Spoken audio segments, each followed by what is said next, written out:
She won most talkative in high school, and she has been running her mouth ever since.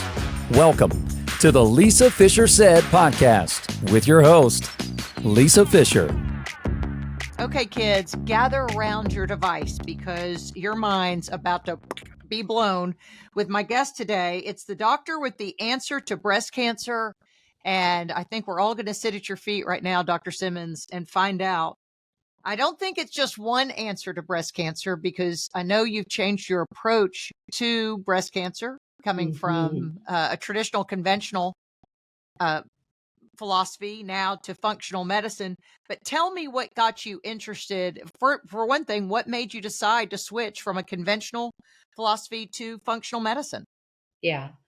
So that actually happened a lot later. I have a pain to purpose story, like most people who find themselves in positions like mine. So I really don't remember a time in my life without breast cancer. My family, I come from a breast cancer family, not a BRCA family, but a breast cancer family nonetheless. Okay. And every woman in my family is affected by breast cancer, except for my mother who had colon cancer. So growing up, I had a first cousin. Her name was Linda Creed. Linda was a singer-songwriter in the 1970s and 1980s. She wrote all the music for the Spinners and the Stylistics. She wrote 54 hits in all. And her most famous song was The Greatest Love of All. Oh my gosh. I know. So, people say like, oh, my cousin's a rock star. My cousin was literally a rock star, like the queen of Motown sound in Philadelphia. Right. And she came from the right side. The singer-songwriter, the songwriters are the one who go to the bank. Yeah. So she wrote The Greatest Love of All in 1977 as the title track to the movie The Greatest, starring Muhammad Ali.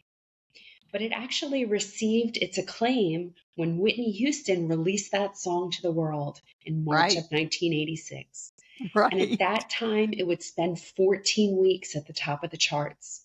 Only Linda would never know, because Linda died of metastatic breast cancer just 1 month after Whitney released the song. Oh my gosh. Linda's life and ultimately her death gave birth to my life's purpose, because I never wanted another woman, another family, another community to have to suffer in the way that I watched Linda suffer. And so I did the only thing I knew how to do, right? I became a doctor, because what else do you do when you want to make an impact on health and disease? So I become a doctor. I become a surgeon. I become the first fellowship trained breast surgeon in Philadelphia. And I am doing what I believe to be God's work and making an impact. And I do that for many, many years. And while at the very top of my career, and I'm running the cancer program for my hospital, and I'm a wife and a mother and a stepmother and an athlete and a philanthropist, and I have all these balls in the air, and I fancy myself an expert juggler until the day that everything comes crashing down for me. And I go from being probably the most high functioning person you could imagine to being able to do nothing at all. I couldn't walk across the room without getting short of breath. So I have this exhaustive 3-day workup, and I find myself sitting in the office of my friend and colleague and physician, and he tells me that I need to have surgery and chemoradiation and be on lifelong medication. And despite the fact that I know that this is the standard of care, and that these are the things that I recommend all day, every day, without hesitation or reservation, these words are coming at me, and I'm in Charlie Brown's classroom. All I can hear is wah, wah, wah, wah, wah, wah. Right? Time stands still. And the only voice I hear is the voice that says, walk away. There's something else. That's all I can hear is walk away. There's something else.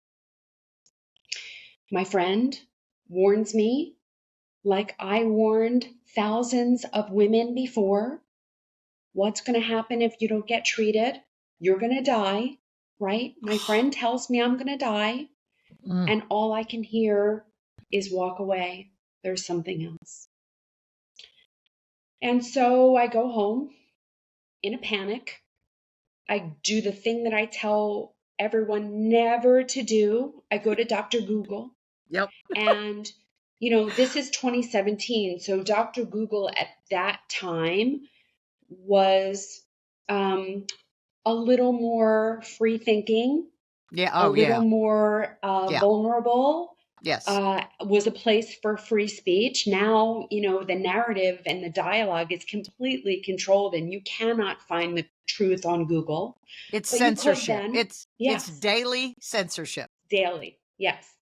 More than one time a day. Right. And so I Google how to heal naturally. And what comes up over and over and over again is diet, diet, diet, diet, diet. Now, as a conventionally trained physician, I had 15 hours worth of training around nutrition my first year of medical school, and never again. And my training was a lot, right? I'm a fellowship trained surgeon, which means that I went to medical school for 4 years. I did 5 years of residency, taking care of the sickest of the sick. And then I did 1 year of fellowship. So, we're talking about 10 years of education, of which I had 15 hours of training around nutrition my first year. And doctors really do suffer this complete misunderstanding. And we think that if it wasn't taught to us in medical school, it was either not true, not important, maybe both. And so, how could we value nutrition and nourishment in any way? It wasn't valued by the people who told us what matters. So I decide that I need to learn more about nutrition. So I enroll in IIN, the Institute for Integrative Nutrition, which Me too. all of my health coaches did their training there. Started their training there. Good. So now I drove them crazy. I must have called them like 20 times saying, I'm a physician. I've been a physician for 20 years. Are you sure I'm going to learn something? Yes, yes, yes. We promise you, we have a lot of physicians. You will learn something. You'll learn a lot. So, but I go in with a lot of trepidation, and I'm listening to one of the very first speakers, and Mark Hyman walks on the stage. I remember. In 2017, I didn't know who Mark Hyman was. That name meant nothing to me. Oh, wow. And, he had written a couple of books, but he really didn't have the fame that he has now.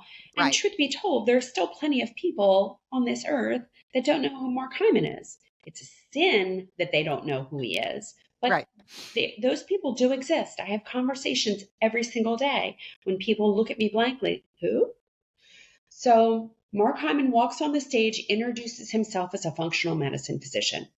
Now remember, I'm my snooty booty self, a doctor for 20 years, never heard of functional medicine. So what is my visceral response? What is this quack talking about? Right? And then I remember that I'm sick. And so I check my ego at the door, I sit down, and I listen. And thank God I did. Because within 5 minutes of this man speaking, my entire life makes sense. And I know why I got sick. I got sick so that I could be in that room on that day, listening to this man speak. And listen, I did for the next 3 hours. And I walked away from that not only with a deeper understanding of what I needed to do to heal myself, but I also knew what I needed to do to heal breast cancer, and that my role as a surgeon was misguided, as our entire cancer paradigm is, because all the focus is on the tumor. And in doing that, all you do is empower the tumor, right? What we think about grows. So the tumor is not the problem. The tumor is the symptom of the problem. And what we all need to do is stop managing symptoms and figure out why we're sick.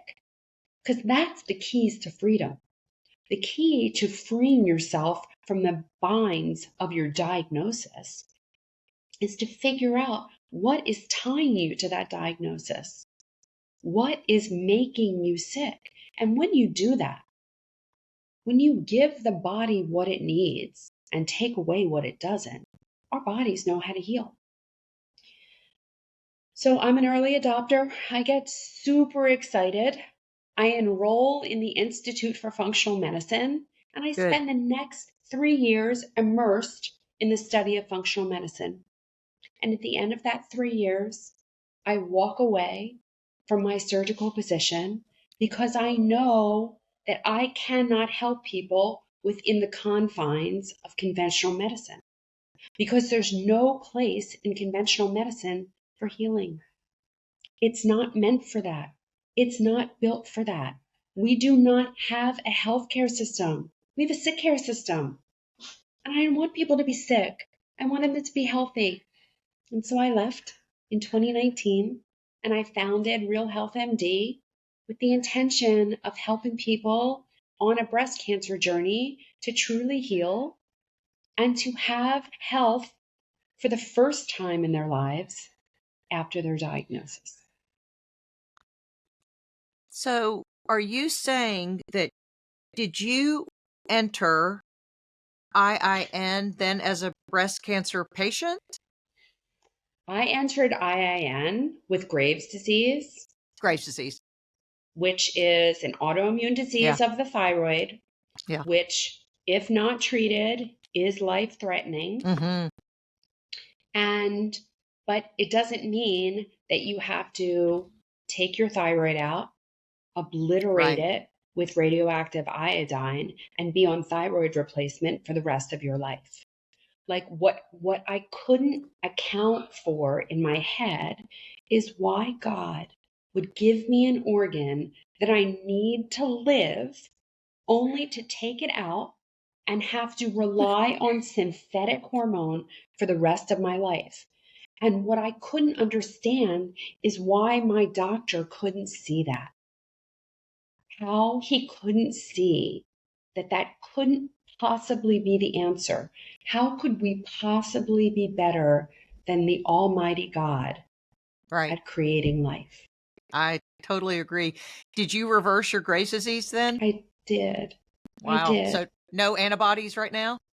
No. Now, I don't want to pretend that what I did was easy. And my health journey was not linear. And in fact, I got much, much worse before I got better, because I was having to do a lot of experimentation because I didn't have the answers and I couldn't find anyone with the answers for what I had. And that's because the answers are different for everyone. Right. And it wasn't until it ended up for me being mold illness, although I didn't know it. Right. And when I say that I got worse before I got better, I mean that I started to develop the symptoms of MS. And MS is another form of autoimmune disease. And so, as a surgeon, when you wake up in the middle of the night with a numb face and a numb hand, this is frightening stuff, right? But it was God telling me that I'm on the wrong path. You have to get off, right? And people thought I was crazy. Why didn't I just stay and use my functional medicine knowledge in that capacity? But there really is no room for that. The hospital wasn't paying me to get people better. The No. hospital was paying me to keep them in the system. Yes, Right. operate. Yes, operate, for sure, operate. But then send them for chemotherapy, send them for radiation, which only makes them sicker and sicker without doing anything to change the trajectory that they're on. Because those women, the vast majority of those women, and we see this in the studies, women who are treated for breast cancer are 2 to 3 times more likely to die of cardiovascular disease. And this is twofold. First of all, you're not changing the trajectory that they're on. So if you're not getting rid of the inflammation, if you're not getting rid of the reason why the symptom is there, then you're just going to go on to manifest another symptom, right? And me removing the tumor, yes, that did delay the progression of breast cancer, but it didn't get rid of any of the inflammation. And then we take people who are already vulnerable, who are already sick, and we give them chemo, radiation, hormone blockade, and we make them worse. We make them worse. We leave them worse for the wear. And nowhere in that system are they talking about that. Are we talking about the heart disease that we're causing? Are we talking about the brain disease that we're causing? Are we talking about the bone disease that we're causing? And yet, as many women die every year as a complication of a fracture as do of breast cancer. And we're not talking about it. And in fact, we're causing some of that. Right. Causing some of that. In your social media, I've even seen you, and we'll link all that in the show notes, everything, what you're doing, because it's tremendous work. I feel like you have a target on your back from Big Pharma because you're speaking out I do. against them. It's okay. And I feel that way with Dr. Seyfried as well in Boston College and other, Robert Kennedy Jr., people who come out. I always go, man, it's really brave. So I admire your bravery so much. But one thing you say I think is profound, and that is there are a lot of breast cancers that are stage 1 or maybe stage 2 that don't even have to have the treatment, but nobody gives them the option. They're told they have stage 1 and the sky is falling then. Yeah. And So they don't give them the option to say, well, let's just say, I've heard people say that now with thyroid cancer. They're saying, you know what? A lot of us have thyroid abnormalities and cancer cells. I have a dead thyroid, Hashimoto's for 20 years. But that doesn't mean, obviously, I would never let them take my thyroid out because it's a gas pedal to the body. But I've heard that also in the thyroid cancer realm. So kind of address that. Yeah. So there are thyroid cancers and there are thyroid cancers, right? And so if we're talking about medullary thyroid cancer, which has a tendency to metastasize and has a high fatality rate, no one is going to watch a medullary thyroid cancer. But we know that there are other thyroid cancers that are quite indolent. And we know that about breast cancer too. We're not talking about no one ever says this. Because breast cancer is big business. Oh, I know. Big business. And, one of the foundations of medical treatment in this country is scare tactics. Oh, for sure. We want to scare people, and we want to scare them early and scare them good so that they don't have time to think, so that they feel as if it's an emergency. Yes. And they make a quick decision and you get them in, right? And I must get 100 messages a day of people who are in breast cancer treatment and they're afraid to not do it. Because of course they're afraid. That's all they're told. And, you hear things enough times and you think that they're true, right? So our mammographic screening program is the greatest example of that. It's the greatest example of that, where you hear time and time again that mammograms save lives and you believe it to be true. And the radiologists believe this, right? Except it's not true. Our mammographic screening program was built on the premise that breast cancer starts at some infantile size, grows to some critical mass, at which point it is more likely to metastasize. And if you find the lesion before it reaches critical mass, you can decrease the amount of treatment people get and save lives. And it's a lovely theory, only it's not true. It's a Because theory. breast cancer is what it is from the beginning. And there are very small cancers that can be very aggressive. And there are very large cancers that no matter what you do will not hurt someone in the long run. And Oh, everything in between.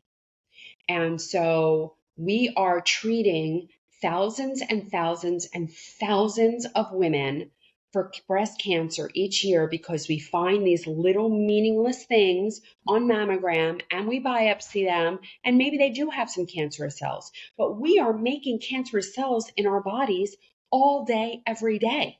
right. Everyone from every age, from the young to the old, we're all making cancer cells. And an intact immune system will take care of them. We have to give the body a chance. But we don't give anyone a chance in this country. We rush the second we get a diagnosis, they're rushed to surgery. They're rushed to chemotherapy. They're rushed to radiation. And then so many women are given hormonal blockade, and that only goes to accelerate all those diseases that we were talking about. Because Avram Blooming said it best, estrogen matters. Yes. It really matters. And anyone who hasn't read that book, you have to read that book. If you were born female, you have to read that book. So true. So true. And so despite no matter how many women we screen every year, we find the same number of aggressive breast cancers and the same number of women die of breast cancer every year. We have not impacted deaths from breast cancer one bit. So if the mammographic screening program is really saving lives, where? Where are the lives that they're saving? The mammographic screening program, unfortunately, is creating customers. Oh, It's for sure. really no difference than the pharmaceutical industry. Right. And my radiology colleagues are very well intended. They want to help people, and they very much believe that they are helping. And remember, when I was a surgeon for 20 years, I believed in mammography, I believed in mammographic screening, and I believed that I was helping people by recommending that. And it's only when those blinders came off for me that I was able to see the truth. But so many practitioners walk through their careers completely blinded. What do you think then? So I've been a thermography client for many, many years. So I'm 60 now. So when I was 40, I did get talked into that first mammogram. And then, that true too was when the internet was really in infancy for that type of information. But I did started thinking, well, doesn't this put me at a greater risk? And it's radiation and some other things. So I made that decision. Yeah. But I love the answer that they have to that, which What is is that, it's just a little bit of radiation. Yes, that's right. It's the same as flying across the country. That's what he told me. That's what they told me. Yeah. Yes, that's exactly it. Yeah. Only half of the women who go for a mammogram will get called back for additional views. And all those people that get called back, they have the callback then. So they have their screening mammogram, then they have the callback mammogram, and then they're put on this 6-month rotation. So then they're having a mammogram every 6 months. And that typically happens for a few years. And then they'll finally find something, and then they're on that schedule forever. So we, for the most part, the vast minority of women are having one mammogram a year. And the majority are having multiple mammograms multiple times a year. Oh. Yeah. Yeah. It is a hamster wheel that you want no part of. And I truthfully never understood using a test to screen for cancer that causes cancer. It just doesn't make any sense. No, it doesn't make any sense. But Mm-mm. here's what happens when you do. So I had this a few years ago where I've told this on my podcast, I had a questionable thermography report, just a hot spot, right? And Yeah. so the radiologist who read it said, just go get the ultrasound, just so we can all sleep better at night. So, and I've told as a health coaching, as my clients, as a health coach, I tell them the same thing. Just if you are suspicious or if the radiologist suspicious. But now our facilities in Arkansas, now they didn't do this to me because I stand up to people, but they are telling my clients, you can't just have an ultrasound at our facility. You have to have a mammogram. And so I fought with my guy and just said, no, he said, you have dense breast tissue. It doesn't do well in mammogram anyway. And then at the end of the conversation, he said, but we recommend a mammogram. And I just said, no, thanks. Everything was fine. But how do people fight? That's where it's hard, is finding providers who will listen to you to do what you want to do. It's my choice, my body, my choice. Yeah. We don't have a lot of my body, my choice anymore. No. Right? I mean, since 2020, we don't have my body, my choice. No.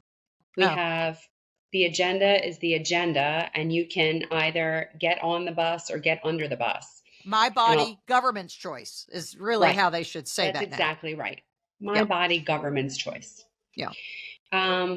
So, yeah, I mean, you can really try to be an advocate for yourself, but here I want to insert a ray of hope here, because thermography is not a perfect test.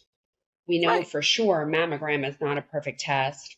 MRI is not a perfect test, but there is a perfect test now. So there's something called QT imaging. It's FDA approved. It's just not readily available yet, but it will be within the next 5 years. It has 40 times the resolution of MRI. It is radiation free. It is a novel way of imaging the breast. It's most similar to ultrasound, but it does not use a probe. It's just sending sound waves through water. So essentially your breast gets submerged in a bath of water. Like it goes for a swim. Depending on the size of your breast, it's imaged in either 4 to 8 minutes. So it's fast, painless. And the images have 40 times the resolution of MRI. And a normal QT scan means that you don't need another imaging study for 2 years. That's how sensitive and specific it is. So stay tuned.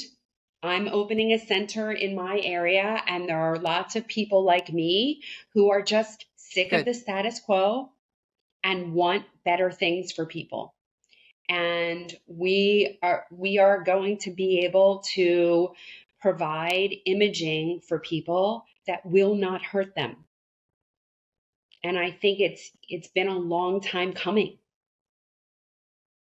Well, no one knew that the other imaging hurt them because no one mentions that unless you do the research. So, now, the thing with thermography, I pay for that out of my pocket.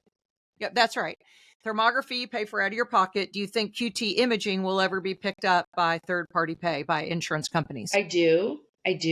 But the average cost of a QT imaging study is about $400.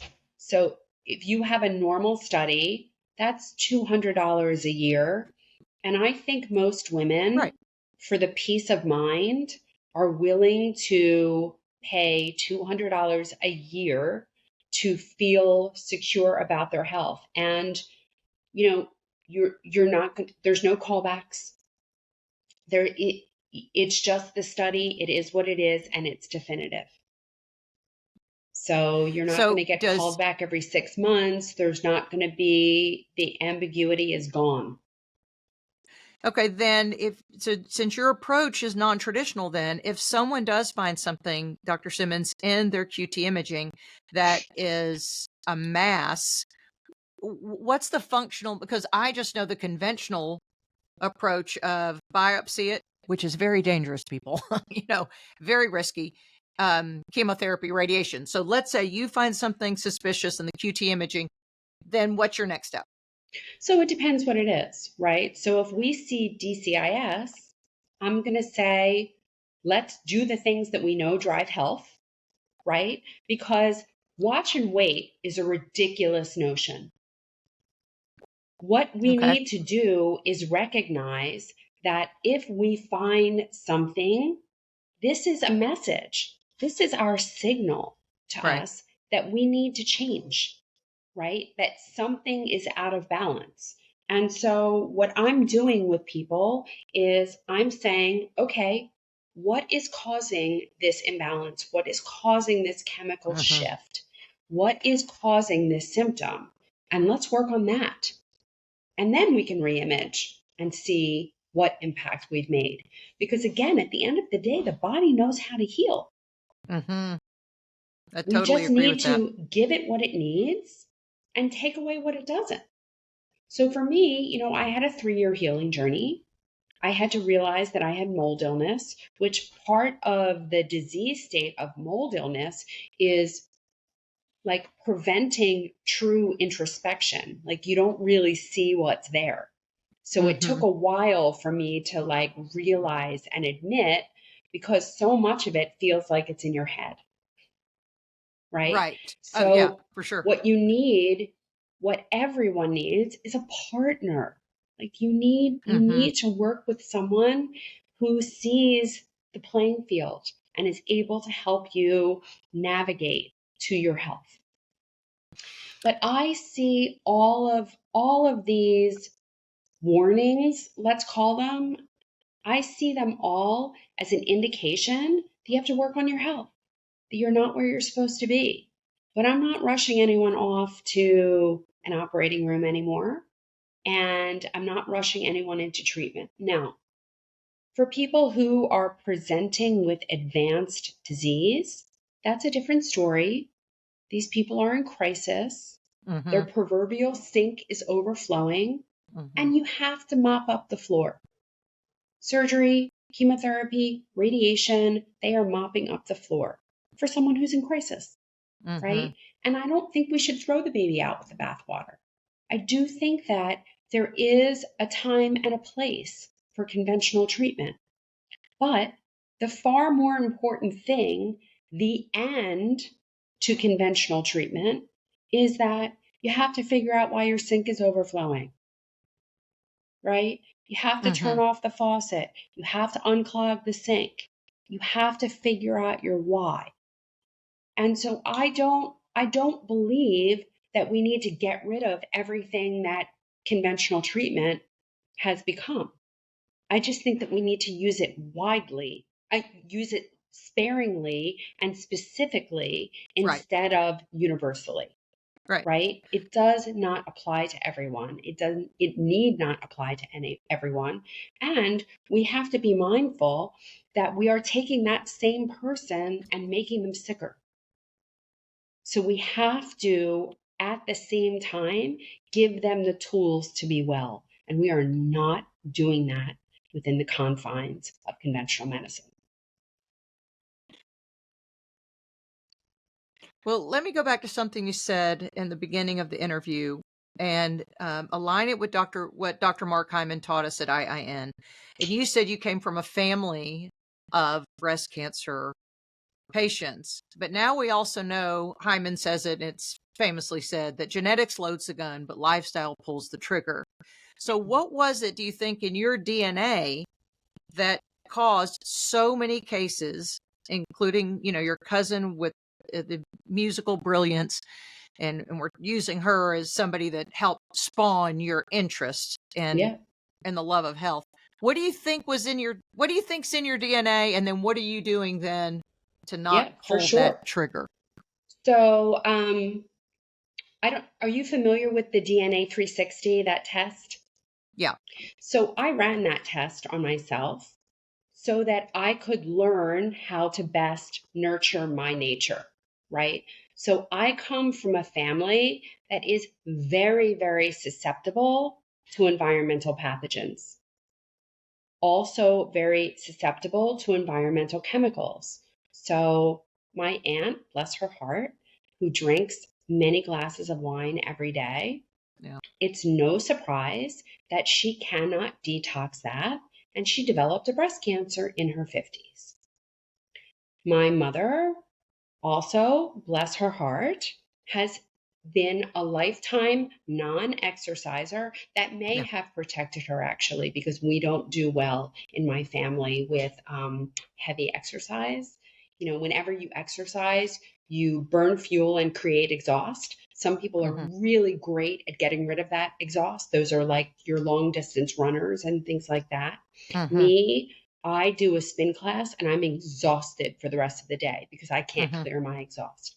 So my Hmm. mother, lifetime non-exerciser, might have helped her, but she's a 3 drink a day lady who lives on the standard American diet, has Yeah. been overweight her entire adult life.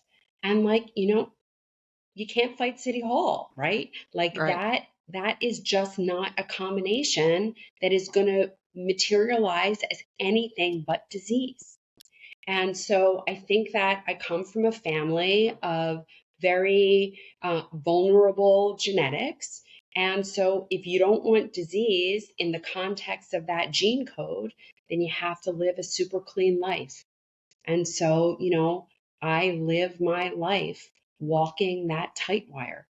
And I Hmm. know that if I step off and I decide to, just indulge for the day, I know that I'm paying for that.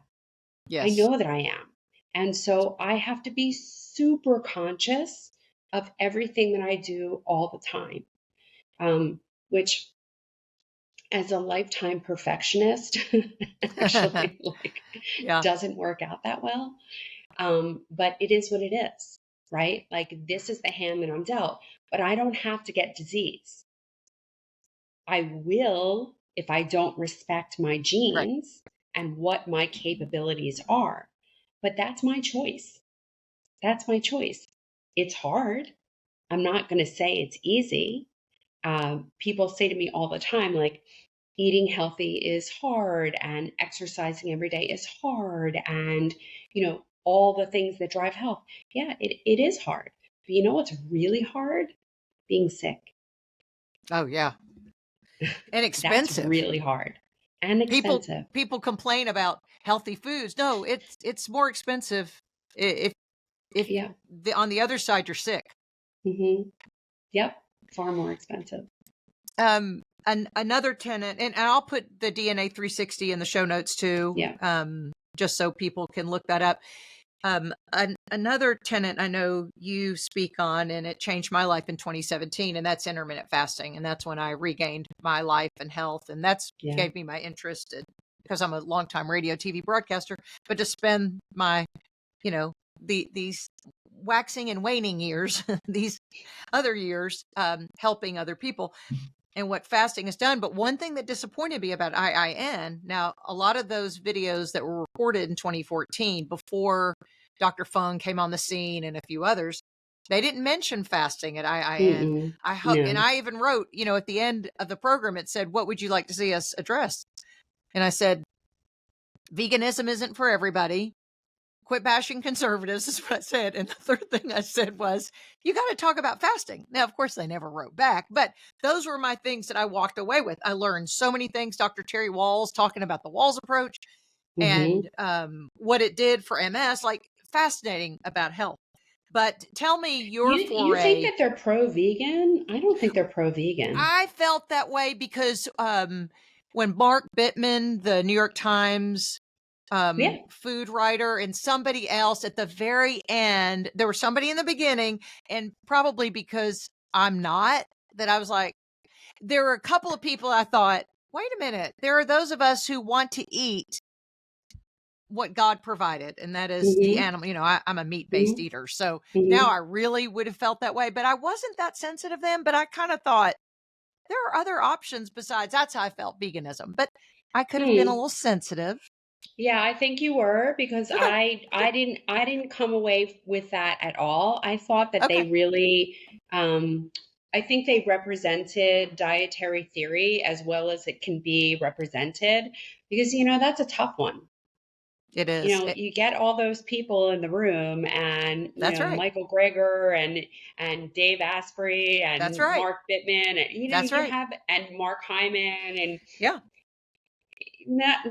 these are really super smart people who don't agree, They right? do talk about bioindividuality, which was my Hmm. favorite takeaway. And that's Yeah. how I am a meat-based eater, but I have a child who also went through IIN, and she is a pescatarian. And it's because Hmm. we're all different. So I Yeah. definitely respect that. Yeah. But Look, they didn't I talk hear about, you on the fasting. yeah, they I didn't talk wrote the about same fasting. thing. They need to talk about fasting. They also need a cancer person to talk. I Oh, told them that for they should have me sure. on there. Yes. I vote for you. I vote for you. Thank you. So Thank when you. did you get into fasting, and I know the metabolic mitochondrial approach obviously embraces that, but Yeah. you might have done that even before then. Yeah. So I discovered fasting my sophomore year in college, or maybe between my freshman and sophomore year in college. The girl who lived next door to me, her I wish I remembered her full name. Her first name was Tara. She is a physician today, I think, or she was pre-med in college. No way. It was a long time ago. And she came back from between freshman year and sophomore year, like half the person. And I was like, oh my God, where did you go? Like, you look amazing. What did Yeah. you do? And she said she stopped eating after 6 o'clock. I had no idea what this meant, but I wanted to look like that. And so I stopped eating after 6 o'clock, and I immediately lost 20 pounds. Your freshman 20. Yep. And it just, every time I needed to lose weight, I went back to that. And it wasn't until, 30 years later when people are talking about intermittent fasting, I was like, oh, yeah, I know all about that. I I just love didn't it. know why. I didn't have a name for it. Yeah. But I knew that, if you stopped eating and you didn't eat after dark, Yeah. and it was like the key to weight loss. Now, did I know about autophagy? No, of Right. course not. Did I know that, all of these healing mechanisms were kicking in? No, of course not. And did I abandon it at certain times of my life? Of course. Like, I got married to my husband. He's a huge foodie. I gained like 10 pounds immediately after I said I do, because I doing it everywhere and eating. And it was so kind of reinforcing to me when people started to talk about it, that I was like, oh my God, there's a name for what I've been doing for my entire adult life. So yeah, it is probably the most important tool we have. Yeah. And for people who kind of don't understand it, just think about us as evolutionary beings. So we are modern beings living on a very old gene code, right? Mm-hmm. We did not have refrigerators. We didn't have crops. We didn't have any promise of food, right? Mm-hmm. All we knew is that we had to be in the cave at night, because if you weren't in the cave at night, you were someone else's food. Yeah. And then you went out during the day in search of food. And sometimes you found it and sometimes you didn't. So the people that survived were the people that were able to survive long periods of time without food. And our bodies are meant to perform as well, if not better, in a fasted state For than sure. they are in a fed state, right? You Yeah. couldn't come out of the cave in the morning, meet a saber-toothed tiger, and say, can you just hang on a minute because I haven't had my breakfast yet, right? Right.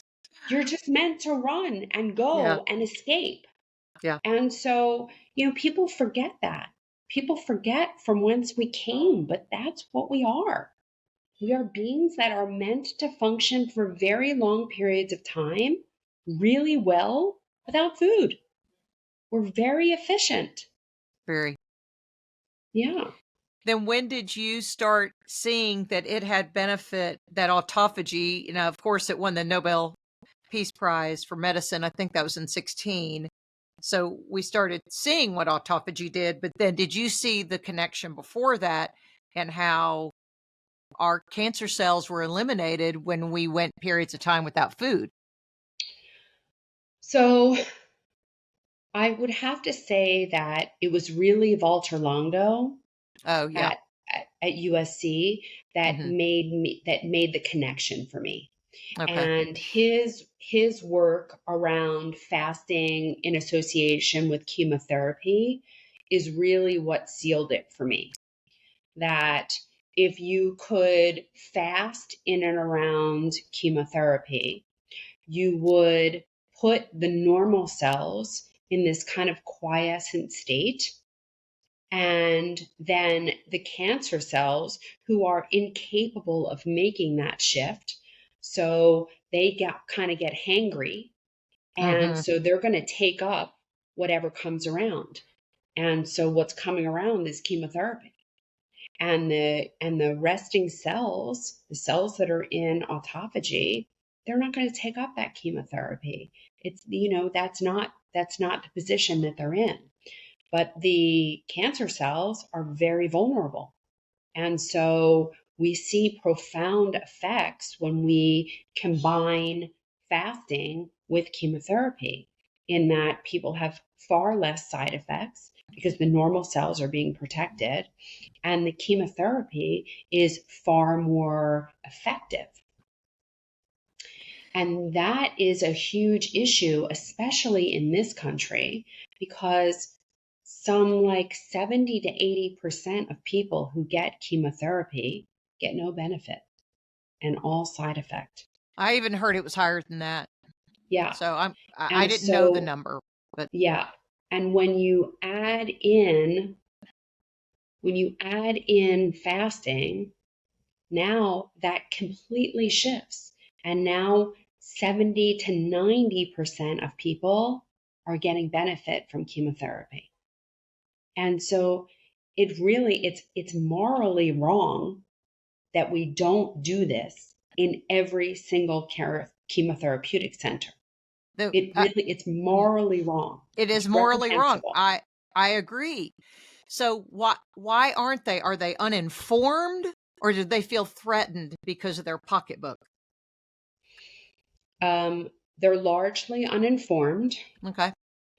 The medical oncologists think that that's not their job. They think that's the job of the nutritionists.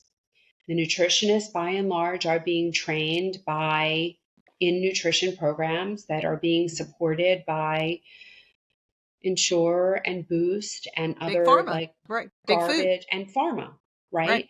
And they're training these people in a certain way, and like begets like, and so it all continues. I mean, how many times have people with cancer undergoing chemotherapy been told, no matter what you do, don't lose weight, Right. right? No matter what you do, don't lose weight.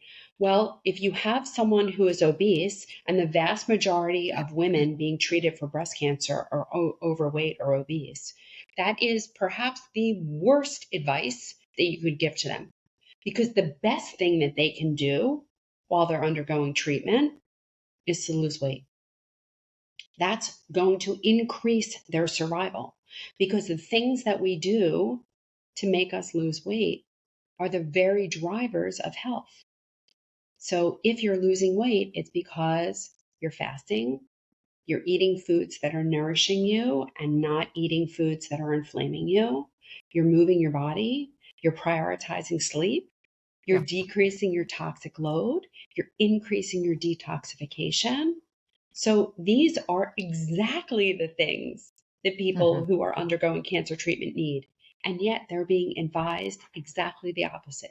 Rest, eat ice cream, eat pizza, no matter what, don't lose weight, right? That makes me And cringe. and like begets like, and on it goes. Yeah. Well, people listening to this need to share this with their medical oncologist, or any provider that they're seeing that's helping them in their journey. Which, I mean, it would take another hour to discuss this, but another tragedy that's happening, I know with my clients who are going to their traditional oncologist saying, look, I want to do the mitochondrial metabolic approach. They say, well, there's the door and no one here will follow you. So what do you recommend for those people who feel like they're in a wilderness without a provider or an advocate and they want to take a non-traditional approach? Yeah. So the first thing that I will tell everyone is that you have way more time than you think. And you don't have to succumb to their timeline and their pressure. That's and good. You have the time to do your investigation. You have the time to find out and figure out what is best for you, what approach is best for you, what you feel comfortable with. And you have the time to build your team. And there are people who are coming around. They are becoming open. And especially when they see how important it is to you, they'll allow for a whole lot more. And there are plenty of studies to back up what fasting does, Right. what plant-based eating does in the context, what low glycemic eating does, what anti-inflammatory eating does, what exercise does, what detoxification does. Like, there's study after study after study. It's inarguable. And so when you present these things to the right person for you, you will be heard. And if you are not heard, walk away. Remember, you have way more time than you are told. You have plenty of time to make the right decision for you. That is great advice. I want everyone to follow Dr. Jenn Simmons, all the information in the show notes. I love your message. Keep doing it. Again, like I said, I like your bravery. I was raised in a Jewish family. I like your chutzpah. No one ever uses chutzpah anymore. I love your chutzpah. For sure. And, a lot of that comes from the fact that I know now that I am doing God's work. And I know that I am living my purpose. God put us all here for a purpose. That's right. And I am living my purpose. And so I just rely on the fact that God is not going to let anyone do anything harmful to me as long as I continue to live my purpose, the one that He intended. I love it. Great job. Thank you so much for being here. I love your message. Thank you for having me. Thanks for listening to the Lisa Fisher Said podcast. Be sure to hit subscribe and download all the episodes and leave a review, won't you? The Lisa Fisher Said podcast is produced by ClantonCreative.com.